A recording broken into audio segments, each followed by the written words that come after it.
Hello. Well, I was saying hello to everyone, not you. Oh. Hello, welcome to Anarchy in the Ukulele with me, Abbie Goldberg, and you, Paolo Mansell. Loving the new name. Yeah. How you doing? Loving it. I'm alright, how are you? Yeah, I'm good, thanks. Do you want to know what we're doing? Go on, tell me. Tell the good people, tell me. The good people. We're going to talk about the difference between open and closed chords today.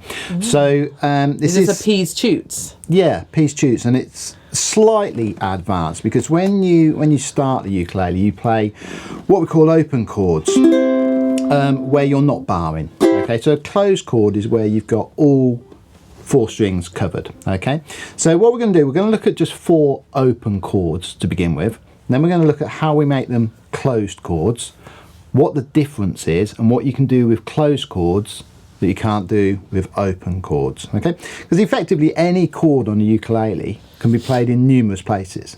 I mean, if I take a C chord, I can play it there, I can play it there, I can play it there, I can play it there. They're different inversions of it, but it's all the same chord. So, first of all, I just want you to play a nice open C chord. Okay, lovely. So it's called open because it's got 3 open strings. You're then going to go to an open A minor chord. Okay, so as we know, C, 3rd finger on the A string, A minor, 2nd finger on the G string.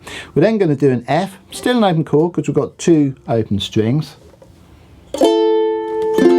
Lovely, that sounded a bit weird, that one. We've got, it's the same as the A minor, but we're adding an F there, we're adding the 1st finger onto the E string. And the final chord we're going to do is a G7.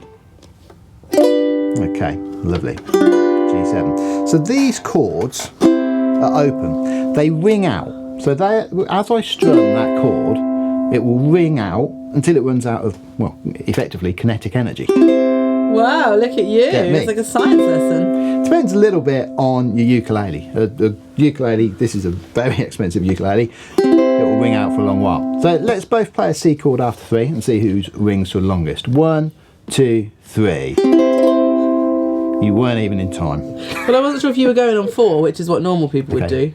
You're literally trying to cheat. Yeah. Right, we'll do 1, 2, 3 and then go on 1. 1, 2, 3. So mine's ringing a bit longer, but that one's just not too bad. Just a tiny bit. A little bit.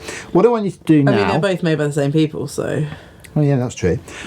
I want you to play that chord, and it's ringing out for probably about 6 seconds. I want you to stop it from ringing out, okay, after 2 seconds. So I want you to go 1, 2, now stop it. I'm not going to show you how. All right. So just do it? Yeah, go for it, yeah. Perfect. You're using your right hand to stop it. Nothing wrong with that. Perfectly good technique. All right. Can you now stop it if your right hand is busy? Stop it another way. And don't say, Kev, come and do it. Ooh. I'm not trying to catch you out here, just get you to think out the box. All right. It is quite tricky. So effectively, to elaborate a bit more, can you stop it with your left hand? Okay, got yeah, not like my nose or something. Yeah. Well, give it a go. Ready? Your baby bump. Yeah, okay, no, so what you've done there is perfect. So it doesn't work. If you lift your finger up to try and mute it, all the open strings still ring out. So what if that chord has to be 1 beat? First option is doing that. The problem with that, your right hand might be busy, or you might get percussion. You might want percussion, but you might not. The other way to do it... Got Bongo Boy for that. Yeah, before we come on to closed chords, is to mute it like this. And again, that's a fairly tricky manoeuvre. So if you, what finger are you using? Well, I was using my 3rd, but if I switch to my use your second, and then use your annular ring finger to mute it. Using a lot of technical terms, isn't it? I am, aren't I? Annular Spanish for ring. Thought you'd know that. Gracias. That's pretty good. When you do It hurts a bit. Look at my finger. the reason it hurts is because you rammed it down with the force of a mammoth. If you do it a bit more gently, because you're in danger of getting a hammer on. Okay, so you're in danger of getting like that. I don't think I am. A hammer on. You're in danger of it. Okay, so do it gently. You just rest it on the strings to stop it. I feel like my hands aren't in the right shape.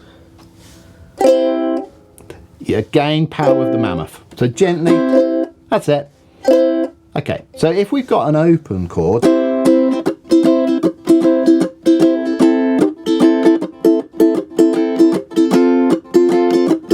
We can stop it like that, or we can stop it your way.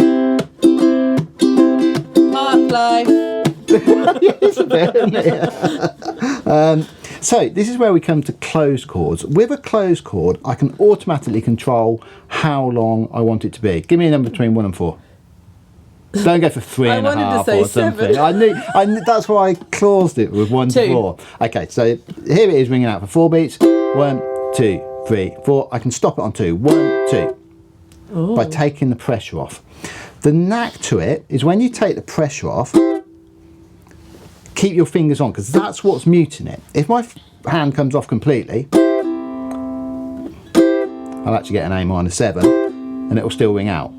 Likewise, if I do another closed chord, an A minor, okay, so as you lift up, you leave your fingers like there. flexing. So yeah, so you're squeezing your fingers together. So what is the benefit of this? Let's look at the chords that we did at the beginning. C, A minor, F, G7. To stop them is fairly complex. A lot of handwork. Yeah, and you've got to be fairly coordinated to do that. This way, all I've got to do is this squeeze, like that. Okay, so I can go.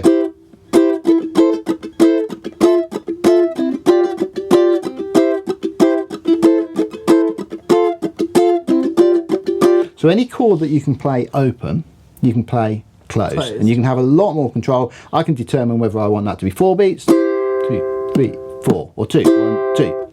I'm just squeezing my hands, okay? So the other benefit is it can do what they call chucks, and we'll come on to this in another lesson, but it's a lot easier to get percussive sounds. My husband suggested we call the baby Chuck. That's not bad. That's a good, It is bad. good American name, Chuck, isn't it? And it's a nice ukulele term. So Chuck is where we're sort of getting percussive sounds like this. On an open chord, unless I do that, it's just not possible. I can get percussive sounds. I can get a tambour, for example. But if I want to chuck, I need a closed chord. If you think about when we do Havana,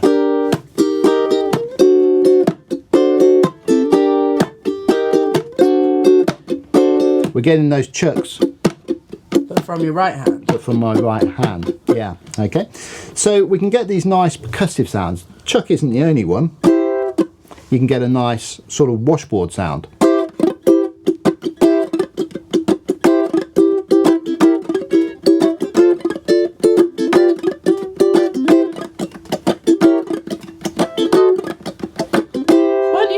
Cool stuff like this more often. Well, you mean you're actually interested?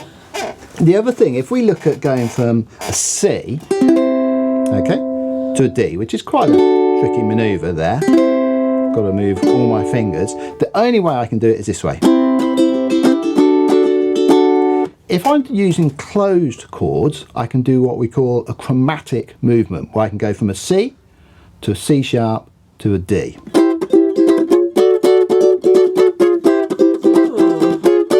So that's another benefit of closed chords, and it's much easier to move between them. Yeah, exactly that, to move through other chords.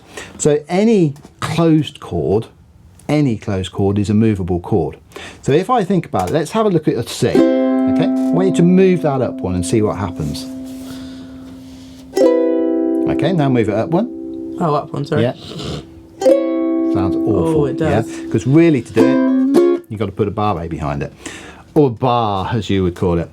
If we've got sheep. Bar. If we've got a closed chord like this, we can move it anywhere. And any closed chord. Why is that? You can do that. Effectively, you're moving the bridge. Ah. The nut, sorry, not the bridge. You're moving the bridge up. That's why that is. There's a bit of a skill also, another thing on this. If I choose to do, let's take an open chord. I'm going to do a C that's virtually a closed C. So I've got this G ringing out here. Can you think of a way of making that a closed chord? Well, you'd need a finger on the top string, wouldn't you? Yeah, correct. So I've got two options. I can either add the correct note, I can add a C there. Or, because this has already got a C in it, I can actually just mute that.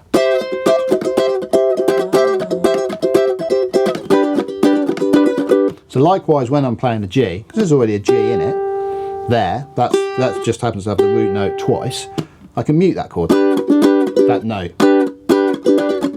And this is especially good if you're playing sort of gypsy jazz music, where Which you I often need, am. which you're all about the gypsy jazz, aren't you? But if you want that,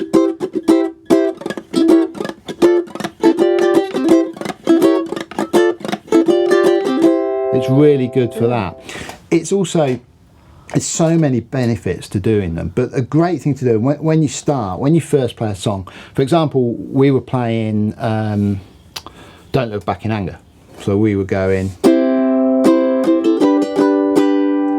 once you've been playing for a year or so, think, okay, where else can I do those first chords? So these are the same two chords, so I'm playing C, but I can do so much more with them.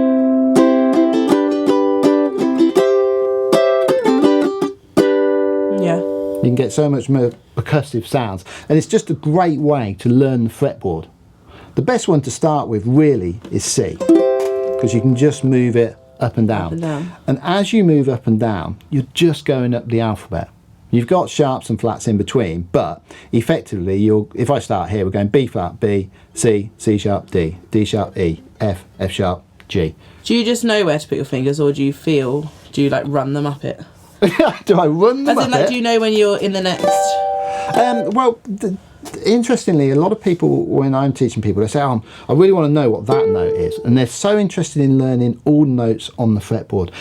I always say, don't bother. Don't to be bother, honest. don't bother learning the notes. Yeah, don't bother learning the notes. As long as you know the ones here and your chord shapes, you'll soon get to know what these ones are. And it's not that important. It's more important to know the shapes.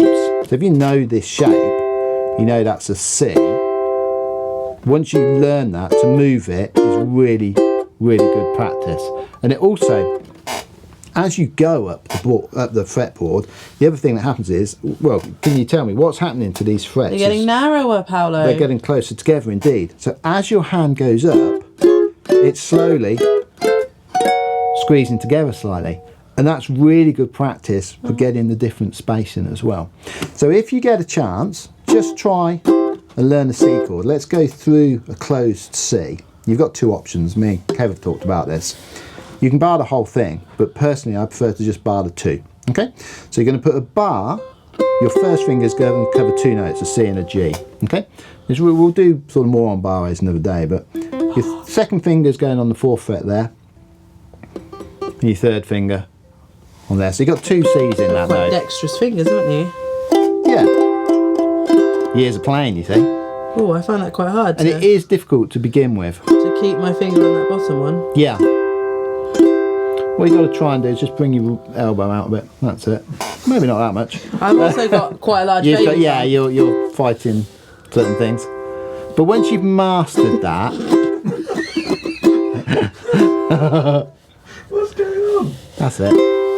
That's not too bad. The elbow doesn't help me. That makes my arm at a really weird angle. It needs to be out a bit. So you because all I think the my arm's strength too in the long. bar is here. I think my arms are too long for the length of the ukulele. Just practice moving it up and Always down. got an excuse. Yeah. Be quickly. Bet you can't move it to a D though. Not bad. Not bad at all. Like it.